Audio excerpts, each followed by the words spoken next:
So okay guys, so in the enzyme chapter, up to last class we had discussed so many things. Just in last class we had discussed about the various types of enzyme inhibition.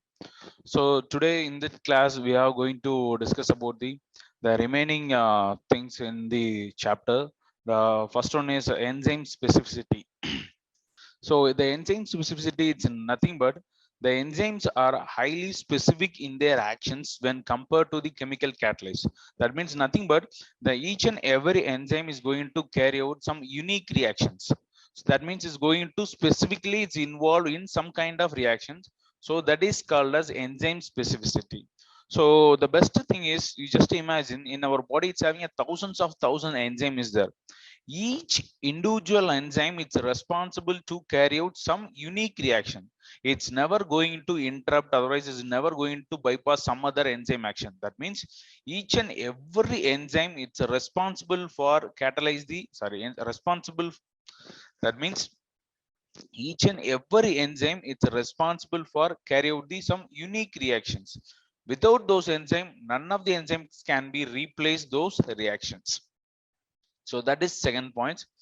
So the specifically is the characteristic property of the active site. Yeah, the specificity, the enzyme specificity, otherwise reaction specificity is the enzyme specificity, otherwise reaction specificity is totally based upon the basic characteristics of enzyme, because each and every enzyme is having own unique binding site.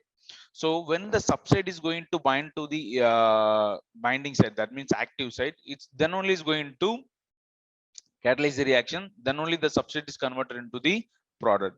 So based upon the some mechanism, they are classified into four types. One is stereo specificity, then reaction, then substrate, then broad specificity. So majorly the enzyme specificity has been classified into four types. The first one is stereo specificity. The first one is stereo specificity. So the stereo specificity means nothing but you guys already know about the stereochemistry, otherwise steric points. If any compounds, in any compounds, if any particular atom in particular place, the substance has been joined with four different types of group, means it is called a steric point, steric nature. If any compounds is having a same steric nature, if any compounds having steric nature means it's made present on different isomer forms, D form and L form, dextrorotatory, levorotatory, those things you already know that. So if substrate, that's a substrate means the substrate molecular weight, formula, structure, everything is resemble, but based upon the steric nature, the conformation is going to change. Either it is a dextrorotatory form, otherwise levorotatory form. Here the enzymes also is going to act based upon the steric nature of the compound. That means based upon the dextrorotatory or levorotatory form, your enzyme is also is going to act on the specific nature. Okay, so the compounds which having some molecular formula, it's different in structural conformation, that is isomers. So your enzyme also is going to work out on based upon the isomeric nature. You can see the best example, the hexokinase. Hexokinase, it's going to act on only on D-hexose. The D-hexose means nothing but the hexose in dextrorotatory form. Glucokinase also is going to work out on the exactly on D-glucose. Amylase, it acts only on alpha glycosidic linkage, and beta glycosidic linkage or bonds has been cleaved by the cellulose. So each and every enzyme is going to carry out some unique reaction. That's also is based upon the steric nature. That is one of the first specificity, enzyme steric specificity. Okay, the next one is reaction specificity.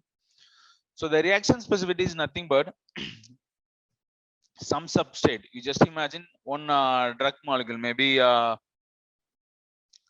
just paracetamol. So you just consider say that's a paracetamol, it's a substrate. So once the paracetamol is entered to our body, it's going to metabolize by not one enzyme. So it must come across the phase 1 reaction and phase 2 reaction. That means so many enzymes is going to act on the particular substrate to convert into product. That's also possible. Okay, So the best example, I said the paracetamol. So the single substrate it's undergo the different types of reactions with separate enzymes. So each and every reactions has been catalyzed by unique enzyme. So single substrate is converted into the product in different steps. Each steps is carried out by some unique enzymes. Okay. So you just imagine here the amino acids is can undergo the transamination. Amino acid is a substrate. You just imagine amino acid is a substrate. First is undergone the transmission, sorry, transamination process, then oxidative deamination, decarboxylation, and cyclism. So many things is going to happen. So the enzymes is however different each of the reactions. That's the same thing. Each and every reaction is catalyzed by some unique enzyme, but the same substrate is undergone the different reaction with the different enzymes. So it is called as reaction specificity. The third one is substrate specificity. In substrate specificity, the first one is absolute substrate specificity. What does that means? Certain enzymes is act only on one substrate. That means the enzyme is going to act on only one that specific substrate. Apart from the substrate, is never going to act. The best example is glucokinase. The glucokinase is acts only on glucose. So it's converted into the product, that is product is glucose 6-phosphate. So the glucokinase is going to bind with only on glucose, then it's converted into the product as a glucose 6-phosphate. The same category, another one example, urease. It's convert the urea into ammonia and carbon dioxide. So the urea must be metabolized, otherwise must be act as a substrate for the urease enzyme. So in same substrate specificity, the second subclassification is there, that is relative substrate specificity. First one is absolute, the second one is relative. See here, what's the thing is, some of the enzymes, it's going to act on structurally related substance.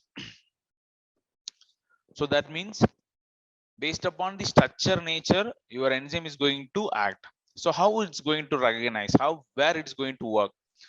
Yeah, depend upon the specific group or bond present on the substrate. So if any substrate is there, means it's having some unique specific group is there, carboxyl group or methyl group, otherwise ammonia group, whatever it is. So based upon the functional group, otherwise based upon some specific bond present on the substrate, the enzyme is going to act on only those part. Okay. So example, I mentioned here that trypsin. The trypsin is a good example for some specificity category, this category. So you can see that the trypsin is a hydrolase the peptide linkage involving arginine and lysine. So we know that is a it's going to act on the substrate. So the substrate is made up of amino acids. You just imagine the substrate is made up of amino acids. Maybe it's a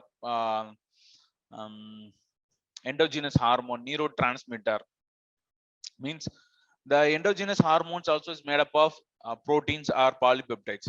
In that polypeptides is having arginine or lysine, means the trypsin is going to bind on the either arginine or lysine. The same manner, the chymotrypsin is going to cleave the peptide bond. The chymotrypsin is going to exactly on cleave the peptide bonds attached to the aromatic amino acids. So the same thing, if it is a neurotransmitter, it's having aromatic amino acids like a phenylalanine, tyrosine, tryptophan. These are the things is aromatic amino acids. So chymotrypsin is exactly is going to attach the cleave the peptide bonds for especially for this amino acid, aromatic amino acids. So here the same group. This is the example for specific groups. For bond wise, we can say the example is glycosidase enzyme. Glycosidase enzyme is acting only on glycosidic bonds on carbohydrate. Lipase, it's going to cleave the ester bond in the lipids. So your enzymes also is going to work based upon the relative specificity. That means based upon the group, based upon the bonds present on the substrate.